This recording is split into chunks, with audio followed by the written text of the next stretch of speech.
Seguindo com metabologia, vamos falar de gliconeogênese. Quem não é inscrito, se inscreva, ative aí as notificações e, se possível, deixa o like aí pra gente. Qualquer dúvida, deixa aí nos comentários. Disponibilização de material também. Então vamos lá, gliconeogênese. O que nós estamos falando? Nós estamos falando da formação de glicose. Glicose a partir de quê? Glicose a partir de fontes não glicídicas. Mas espera aí, para que eu vou fazer isso? Para eu manter, uma quantidade de glicose circulante mesmo após algum tempo de jejum. Nós vimos nos outros vídeos que é extremamente importante eu ter uma quantidade de glicose. Existem algumas células que dependem praticamente exclusivamente de glicose. Então é muito importante a gente manter uma quantidade de glicose circulante. Ela se desenvolve primariamente no fígado. Alguns outros órgãos fazem em bem menor escala, rins e alguns outros tecidos específicos, mas nós não vamos entrar em detalhe. Nós vamos falar do fígado.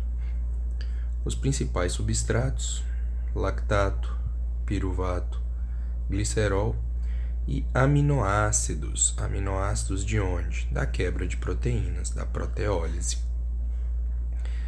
Para a gliconeogênese acontecer, tem alguns gatilhos. Que gatilhos são esses?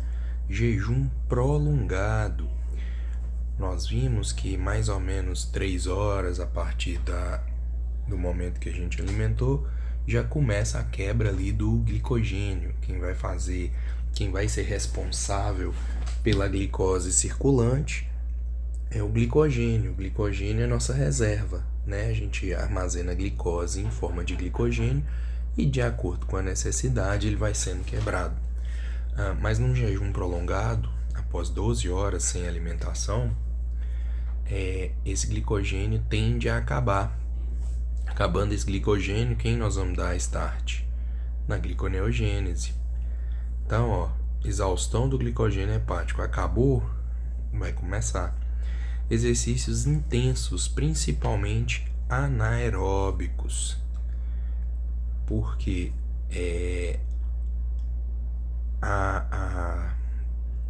o consumo da glicose vai embora muito rápido, E aí a glicose que a gente tem vai embora e a circulante precisa ter uma quantidade aí. E estresse fisiológico. Condição de estresse é o quê? Quando o organismo ele é muito exigido, Vai gastar toda a reserva de glicose que a gente tem e aí vai faltar uma glicose circulante. Alguns tecidos, o principal deles, o cérebro, mas também as hemácias, medula, cristalino, córnea, testículos e o músculo em exercício precisam de um suprimento contínuo de glicose. Acabou do glicogênio, como eu falei, nós vamos fazer o quê? Gliconeogênese. Como praticamente tudo no nosso corpo, nós temos hormônios envolvidos. Quais são eles? O glucagon, o hormônio que comanda o espetáculo no momento que a gente não está alimentado, No momento do jejum, quem comanda é o glucagon. Quando eu falo que comanda o espetáculo, é só para a gente lembrar que quando eu tenho glucagon, não quer dizer que a insulina foi lá, entrou num cestinho e está fechada aqui, não. Esperando o glucagon operar para depois ela voltar. Eu tenho maior proporção de glucagon. Ele está comandando o espetáculo. Então, se eu estou no período de jejum, quem vai estar comandando é o glucagon. O cortisol, o hormônio do estresse. Então, em estresse, cortisol também ativa a gliconeogênese para garantir que tecidos que exijam da glicose sejam supridos. E a adrenalina vai fazer com que, por exemplo, os músculos gastem toda a reserva energética em forma de glicogênio e vai precisar de uma quantidade de glicose, estimulando a gliconeogênese. Por outro lado, se eu tenho insulina, quer dizer o quê? Que eu estou no estado alimentado, no estado absortivo. Eu tenho glicose circulante, né? Lembra que no pâncreas, na GLUT2, ela é um sensor de glicose.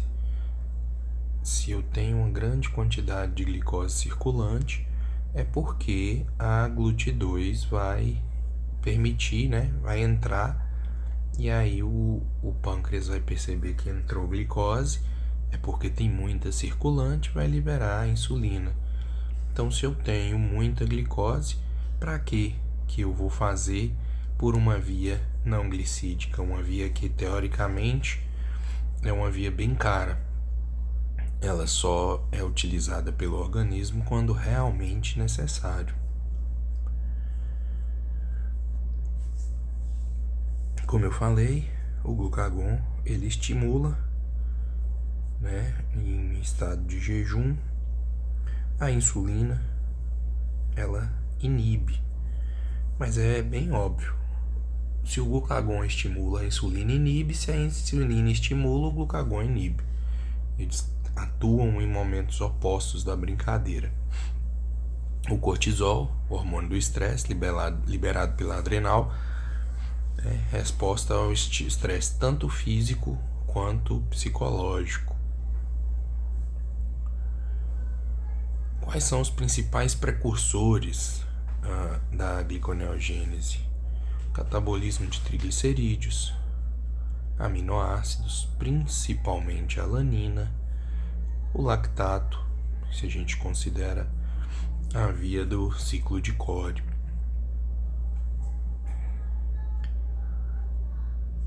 Aminoácidos que vão piruvato, oxaloacetato, o glicerol, outros aminoácidos que podem ir já direto a oxaloacetato, lactato. Então, tudo isso aí nós vamos converter a glicose, nós vamos ver o processo. Olha aí, os aminoácidos acabam de uma forma lá no ciclo de Krebs se transformando em oxaloacetato, e a partir daqui a gente consegue partir para a gliconeogênese e fazer glicose. Também, olha só, lactato vai a piruvato, piruvato vai a glicose, alanina vai a piruvato, que vai a glicose. Os triglicerídeos vão liberar glicerol, glicerol de hidroxicetona fosfato, de hidroxicetona fosfato vai fazer o que? Lembra lá da glicólise? De hidroxicetona fosfato é isômero de gliceraldeído 3-fosfato, que está na via da glicose também. Então tá tudo interligado.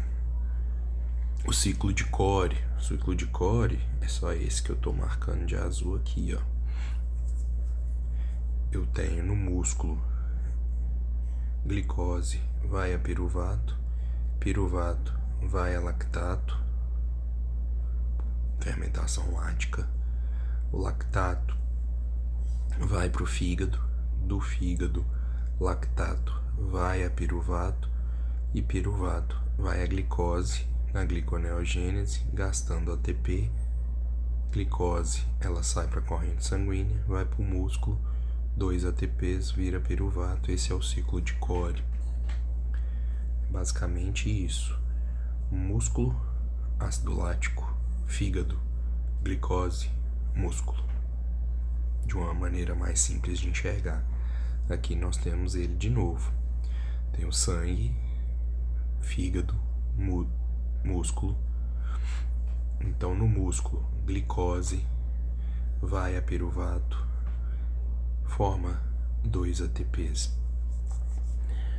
Piruvato, pela lactato desidrogenase, vai a lactato. Essa fermentação aqui, ela é importante porque os NADs, se por exemplo eu tenho um inibidor lá na fosforilação oxidativa, eu não tenho onde descarregar meu NADH. E essa reação aqui, ela descarrega o NADH para permitir que a glicólise continue acontecendo. Olha que bacana. Então, de piruvato ao lactato, eu descarrego 2 NADH, libero 2 NAD, que vão lá na glicose e vão pegar mais 2 elétrons no processo de glicose a piruvato, e esse ciclo continua acontecendo. Qual o problema disso? Só gera 2 ATPs. Então, quando eu venho a lactato vai para o fígado pelo poder da lactato desidrogenase de novo.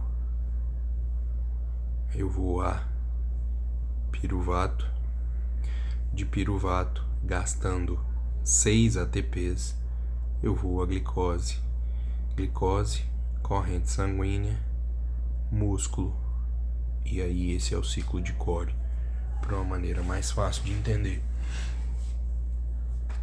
Na gliconeogênese, lembra que na glicólise existem algumas reações que a gente fala que são irreversíveis. Não é que não pode se transformar um no outro, é porque a forma como aconteceu não é possível.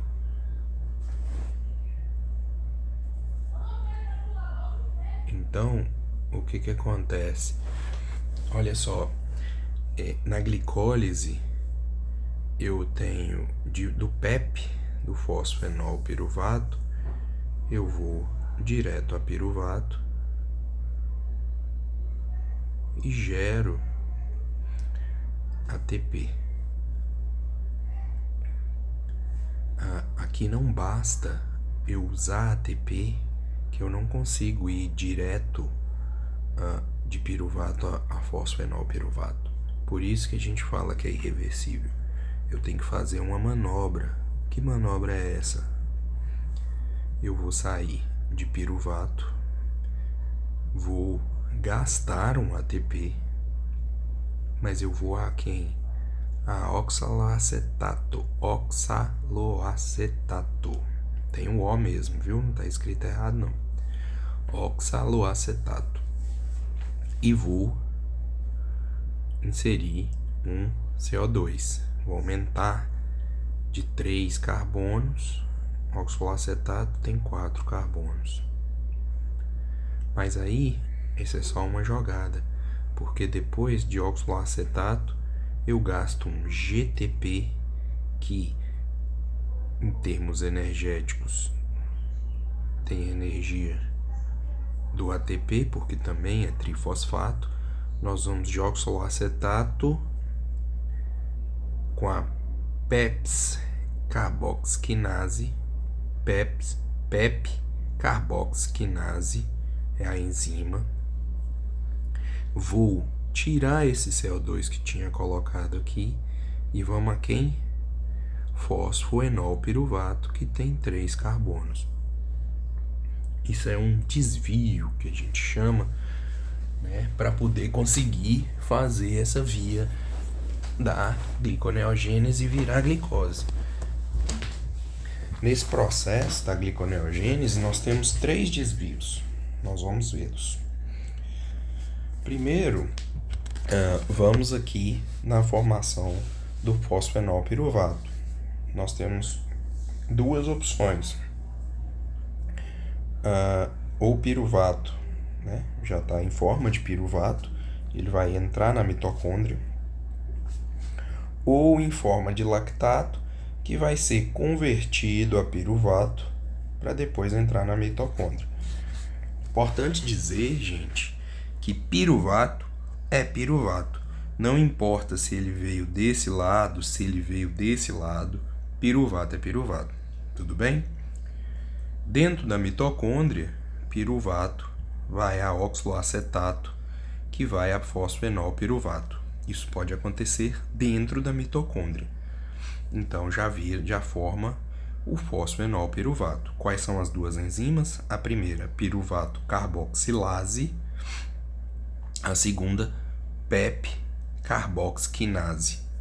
Por que mitocondrial? Porque existe a citosólica. Essa transformação aqui, ó, pode acontecer no citosol da célula. Mas como é que faz isso? Interessante, porque o oxalacetato não sai da mitocôndria. E aí, oxalacetato vai a malato. Malato tem a manha, tem o macete de sair da mitocôndria. Ele sai da mitocôndria. No citosol, ele volta ao oxaloacetato. E aí, de oxaloacetato, pela fosfoenolpiruvato carboxinase, eu vou a fosfenolpiruvato. Eu falei bem devagar, pausa o vídeo, volta aí que vai dar para entender. É só para mostrar que pode acontecer tanto na mitocôndria quanto no citosol. Beleza? Olha aqui as reações colocadas lado a lado. Nós temos na glicólise a hexocinase, mas no fígado ela é glicosinase.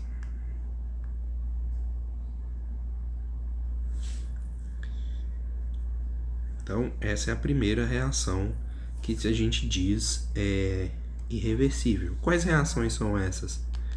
Essa aqui gasta ATP. Essa aqui também, quando eu vou de frutose 6-fosfato para frutose 1,6-bifosfato, quem eu utilizo? Fosfofrutoquinase 1, que é a PKA1. Certo?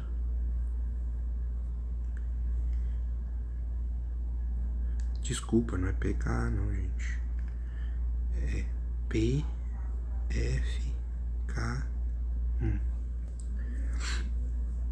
Fosfofrutoquinase 1. Certo? Que acontece? Aqui também eu gasto 1 ATP. E aqui, da piruvato quinase, de fosfenolpiruvato, esse aqui chama PEP. Só para vocês entenderem. Aqui eu formo 1 ATP. Então aqui, essas três reações, a gente chama elas de irreversíveis. Para acontecer a gliconeogênese de piruvato, primeiro o que eu tenho que fazer? Gastar um ATP e de piruvato, a enzima piruvato carboxilase, eu vou a oxalacetato. Depois eu gasto quem? 1 GTP, a enzima PEP carboxquinase, eu vou a quem? Vou a fosfenolpiruvato, o PEP. Depois aí, todas as reações são as mesmas, mediadas pelas mesmas enzimas da glicólise e a gliconeogênese, onde formou ATP, gasta ATP, tudo normal, até chegar, né, em gliceraldeído 3-fosfato. Chegou em gliceraldeído 3-fosfato, a gente vai a frutose 1,6-bifosfato.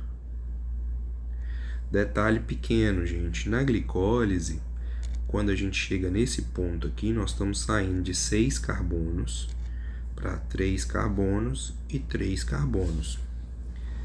Então, o que eu tô querendo dizer com isso? Que essa etapazinha aqui, ó, tem que acontecer 2 vezes. Da mesma forma que a partir de gliceraldeído 3-fosfato, que a gente fala que a glicólise acontece 2 vezes. Beleza? Então, eu tenho que formar 6 carbonos. Se aqui eu estou chegando aqui com 3, eu tenho que fazer mais uma vez para eu chegar com 3 de novo. Eu vou a frutose 1,6-bifosfato. Aqui, o que acontece? Aqui, ó, gastei ATP. Aqui, a volta, eu não formo ATP. Eu preciso tirar um fosfato que eu tinha colocado, mas eu não vou formar ATP. O que eu vou fazer? Eu vou frutose 1,6-bifosfatase, vou tirar um fosfato inorgânico e vou a frutose 6-fosfato. Repara que não é o contrário. Aqui eu usei um ATP e formei ADP. Se fosse o contrário, eu teria que pegar ADP e formar ATP. Aqui não, eu tiro o fosfato inorgânico, mas não gero ATP. De frutose 6-fosfato, eu consigo usar a isomerase e jogar a glicose 6-fosfato, sem problema. Aqui, de novo, eu gastei ATP, formou ADP. À volta, eu tiro o fosfato que eu coloquei para prender a glicose na célula, só que eu não formo o ATP de volta que eu gastei. Então, eu vou usar glicose 6-fosfatase, tirar um fosfato inorgânico e liberar a glicose. Lembra que quando a glicose entra na célula, eu gasto um ATP para prender ela na célula? Então, a enzima que libera, que abre a algema dela, é a glicose 6-fosfatase. O fato interessante que é por conta dessa enzima que o músculo não contribui para o glicogênio do músculo não contribui para a glicose circulante, porque o músculo não expressa essa enzima, glicose 6-fosfatase. E aí, eu não consigo arrancar esse fosfato que está prendendo a glicose dentro da célula. Então, eu não consigo liberar ele para a corrente sanguínea. O fígado consegue. Então, usando a glicose 6-fosfatase, eu arranco o fosfato que estava prendendo a glicose dentro da célula, libero glicose na corrente sanguínea. Então, ó, o piruvato, repetindo, o piruvato vai a oxalacetato, depois ele vai a fosfenolpiruvato. Para isso acontecer, gente, eu preciso de um cofator. O que é o cofator? O cofator ele dá suporte à reação. Ele precisa estar presente para a reação acontecer. O cofator que permite essa reação, quem é? A biotina. É a biotina que do piruvato para ir a oxalacetato, é a biotina que vai permitir que essa reação aconteça, porque ela vai doar um grupo funcional dela. Então, ó, a biotina é um nutriente essencial. Tem um detalhe, olha só, deficiência de biotina é rara, mas a clara de ovo contém avidina, proteína que se liga à biotina, e é uma reação muito forte. Então eu acabo inativando a biotina. É raro, mas pode acontecer. Eu falei também que o glicerol ele era um precursor da gliconeogênese. Mas como é que eu vou fazer glicose a partir do glicerol? O glicerol ele pega um atalho, vamos assim dizer.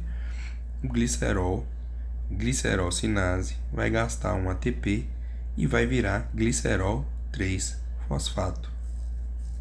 Eu gastei o ATP, usei e adicionei um grupo fosfato no glicerol. O glicerol 3-fosfato, pela enzima glicerol 3-fosfato desidrogenase, vai perder um elétron e vai se transformar em dihidroxcetona fosfato. Dihidroxcetona fosfato a gente lembra, né? ela é isômero de gliceraldeído 3-fosfato. Então, ó, ele vai chegar aqui, glicerol de hidroxicetona fosfato, vai virar gliceraldeído 3-fosfato, gliceraldeído 3-fosfato, eu vou voltar a piruvato, né? Então, eu peguei um atalho do glicerol, porque ele já entra lá, ele não faz essas reações aqui que estão vindo lá de piruvato. Nós temos, deixa eu ver aqui, ó, enzimas irreversíveis. Essas enzimas aqui que são importantes. Essas aqui é as que caem em prova. Quais que são? Hexocinase, glicosinase, PFK1, fosfofrutoquinase 1, piruvato quinase. Essas são as da glicólise. As da gliconeogênese, a primeira, piruvato carboxilase, vai a quem? A oxaloacetato. Oxaloacetato pela PEPS carboxquinase vai a fosfenolpiruvato. Depois nós temos frutose 1,6-bifosfatase. Nós vamos arrancar o fosfato. Aqui é aquele ponto que a gente coloca o segundo fosfato para igualar teoricamente a molécula e poder quebrar. E aqui vai liberar a glicose na corrente sanguínea, glicose 6-fosfatase. Aqui é o momento que a glicose entra na célula, eu ponho um fosfato nela para eu prender ela, ela vira glicose 6-fosfato. Eu preciso arrancar esse fosfato. Glicose 6-fosfatase libera a glicose para a corrente sanguínea. Certo? Então, olha só que interessante. A glicose, a gente sai de glicose, gera 2 ATP, 2 NAD, vai a piruvato. Qual é o resultado? 2 piruvato, 2 ATP, 2 NADH. A gliconeogênese, nós vamos usar 2 piruvato, 4 ATPs, 2 GTP, 2 NADH. Então, em termos energéticos, nós estamos falando diretamente aqui já de uma carga, de um valor energético de 6 ATPs. Se a gente considerar o NADH igual 3 ATP, lá na fosforilação oxidativa, aqui nós estamos falando de 6 ATPs. Se a gente considera aí o piruvato, o tanto que rodaria no ciclo de Krebs, a gliconeogênese é uma via cara, bem cara. Então, o organismo tem certas restrições de acontecer. Tem regulação alostérica. Se eu tenho muito acetil-CoA indica, por exemplo, que eu estou usando a via da beta-oxidação. Se eu estou usando beta-oxidação é porque está faltando glicose. Se está faltando glicose circulante está baixa. Então, quem ela vai ativar? Piruvato carboxilase, dando, estímulo para gliconeogênese. Frutose 2,6-bifosfato, se eu tenho ela é um inibidor da frutose 1,6-bifosfatase, então ela inibe. AMP, o que é AMP? Adenosina monofosfato. Quer dizer o quê? Que minha energia está baixa. Baixa energia no organismo. Baixa energia, se a gliconeogênese é cara, eu vou utilizar? Não. Se eu estou com pouca energia, tão pouca, a ponto de eu ter AMP, pensa, ATP, moeda energética. Quando eu gasto eu vou ter ADP. Gastei de novo. Eu tenho AMP, monofosfato, muito baixa energia. Então, se eu tenho a AMP circulante, eu vou inibir a gliconeogênese porque ela é uma via bem cara. Repetindo aqui o que eu já mostrei, hexocinase ou glicosinase, já falei, PFK1, piruvato quinase, glicose 6-fosfatase, frutose 1,6-bifosfatase, PEP carboxquinase e piruvato carboxilase. Tem as enzimas, o que estimula e o que inibe. Aqui eu já tinha falado. Glucagon estimula, insulina inibe, cortisol estimula, AMP inibe, acetil-CoA estimula, frutose 2,6-bifosfatase, bifosfato estimula, inibe, desculpa. O que acontece? É mais uma questão de enxergar. Se eu tenho glucagon, baixa glicose circulante, eu vou estimular. Mas se o nível de energia está tão baixo, eu não consigo fazer. Então, se eu tenho a AMP vai inibir.